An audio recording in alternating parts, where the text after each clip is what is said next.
嚟緊11月份，各位小朋友就要開始第一學段考試啦。點樣幫小朋友溫習中文，幫佢哋攞到好好成績呢？今次想同大家分享一啲經驗。通常學校中文卷係包埋呢幾種題，前邊幾種可以叫送分題，因為老師已經畀咗考試範圍。但係呢啲分又唔係咁容易攞返嚟㗎。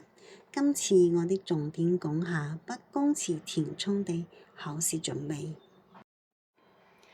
不公詞填充每題2分，通常3年班8題，4年班開始就10題，咁樣計算總共有16到20分。大家都知道我哋一份中文卷滿分係80分，不公詞填充分數佔比呢係相當之高㗎。如果錯1、2題仲可以，錯多幾題，成份卷就攞唔到高分啦。點樣溫習呢？第一步梗係要背啦，但係背都有技巧，千祈唔要一個詞語一個詞語分開去背，咁樣會背得好辛苦。我哋可以一篇課文呢編寫幾個句子，做一個小故仔，包埋呢一課所有重點詞語，方便去記。例如4年班第一課表哥青貓，我哋可以咁樣編㗎。今日嘅旅行取消了，我覺得悶悶不樂。幸虧爸爸買咗禮物俾我，我覺得喜出望外。呢度呢，第一個句子就要取消，悶悶不樂，幸虧，喜出望外，4個重點詞語。咁樣如果做一個小故仔去背呢，就可以背晒你呢一課所有重點詞語。呢個故仔嘅邏輯就唔係好重要，最主要係小朋友自己覺得有趣，方便佢哋去記去背。但係呢，背又唔係簡單死記硬背㗎，有幾個位呢要睇一睇家長，要幫小朋友加深理解。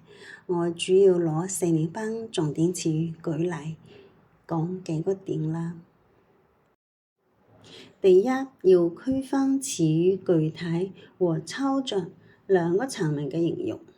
例如顯示呢個詞語，具體層面好簡單啦，抽象層面係外在啲嘢反映內心啊，內在呢啲嘢。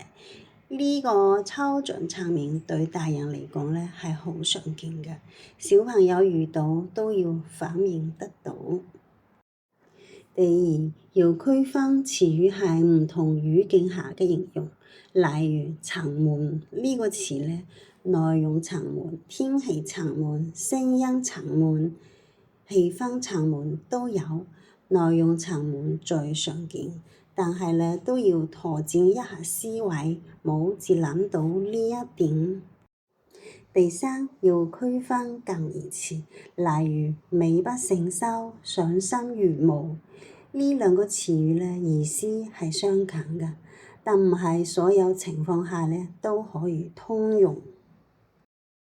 第四呢，要區分關聯詞，呢啲呢唔係近義詞啊，都容易搞錯。例如打扮或扮演。上學期呢3年班第3學段係考到什麼表演我咩咩咩白雪公主，有啲同學仔就寫錯咗啦，就寫咗打扮。打扮呢係主要係指我哋外表㗎，扮演呢通常係扮演什麼角色。兩個詞語呢都有一個字扮，但點樣用呢係完全唔同㗎。最尾講下點樣操練，我不嬲呢都有用 AI 做幫手啦，生啲句子出嚟俾小朋友做練習。一開始就一篇課文一篇課文去編，之後再撈埋幾篇課文嘅詞語呢一齊練習。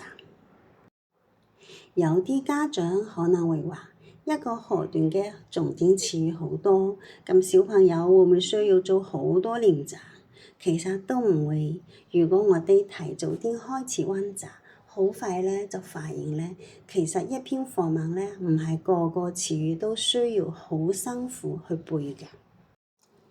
有啲詞語咧，好多小朋友其實一諗就知㗎，但係咧有啲詞語咧就每一次練習咧都諗唔起。呢啲詞語咧就係比較弱啲嘅。最尾其實最主要就係練習呢啲詞語啦。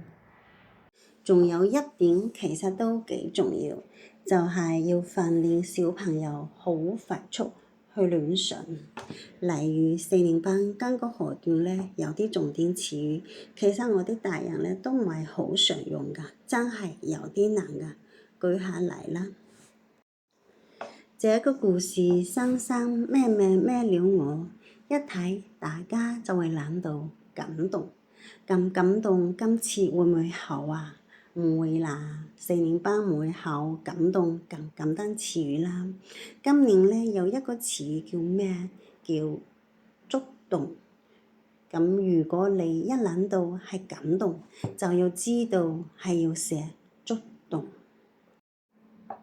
同一個道理，如果睇到一個句子，我哋諗到係豐富，其實就要寫豐盈。如果諗到突然忽然，其實就係咩啊？猛然。今年4年班咧比較多呢啲情況，有啲詞語咧真係大人咧都唔常用㗎，小朋友應該都覺得比較陌生。所以如果一開始係諗到和佢哋意思相近嘅常用詞語咧，就要比較快去諗到你哋考試範圍嘅詞語啦。仲有啲詞語不嬲都係用在某一個情況，例如一個句子係寫做什麼事情好困難、好辛苦，但係沒有放棄，就係咩？堅定不移啦。例如好彩做咗啲咩嘢，就沒有發生唔好嘅嘢啦。呢個如果遇到就要好快反應到一個詞語，幸虧。好啦，今次分享咗好多關於北公詞填充嘅考試準備，就係重點詞語嘅溫習技巧，希望可以幫到各位家長去幫自己嘅小朋友溫書。小學呢個階段咧，其實好難要求小朋友自己可以做到舉一反三，家長最好要幫佢哋咧做啲總結啊、歸納呢啲。最尾就祝各位小朋友喺間隔河段考試可以考到高分，攞到好好嘅成績。如果各位家長唔介意我嘅廣東話口音，都歡迎大家嚟揾我做交流。